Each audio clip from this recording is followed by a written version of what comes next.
प्रधानमंत्री नरेंद्र मोदी की अपील के बाद सहकारिता और खेल युवा कल्याण मंत्री विश्वास कैलाश सारंग ने बड़ा फैसला लिया कि अब मंत्री विश्वास कैलाश सारंग के साथ नहीं चलेगा गाड़ियों का काफिला। पीएम मोदी का आह्वान अर्थव्यवस्था की सुधारने के लिए है।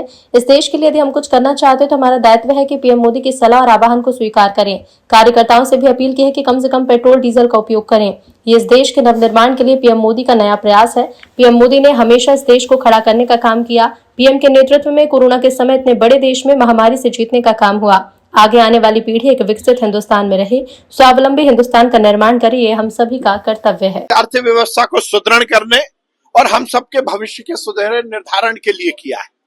निश्चित रूप से ये हमारा दायित्व है कि यदि हम इस देश के लिए कुछ करना चाहते हैं तो प्रधानमंत्री जी की सलाह को, उनके आह्वान को स्वीकार करें।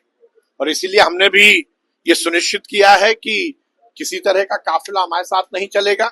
मैंने अपने कार्यकर्ताओं को भी अपील की है कि कम से कम पेट्रोल डीजल का उपयोग करें और ये सुनिश्चित करें कि हम प्रधानमंत्री जी के आह्वान को स्वीकार करें। ये निश्चित रूप से इस देश के नवनिर्माण की एक नई प्रयास प्रधानमंत्री जी का है। और वैसे भी नरेंद्र मोदी जी ने तो हर समय इस देश को खड़ा करने का काम किया।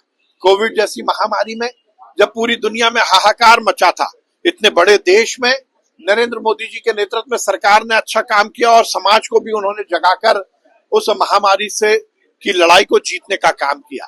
तो अब उन्होंने यदि आह्वान किया तो हमें सुनिश्चित करना चाहिए कि हम पूरी तरह से उनके जो जो आह्वान है उसका अक्षरशः पालन करें और ये सुनिश्चित करें कि हमारी आगे आने वाली पीढ़ी एक विकसित भारत में रहे, एक स्वावलंबी हिंदुस्तान का हम निर्माण करें।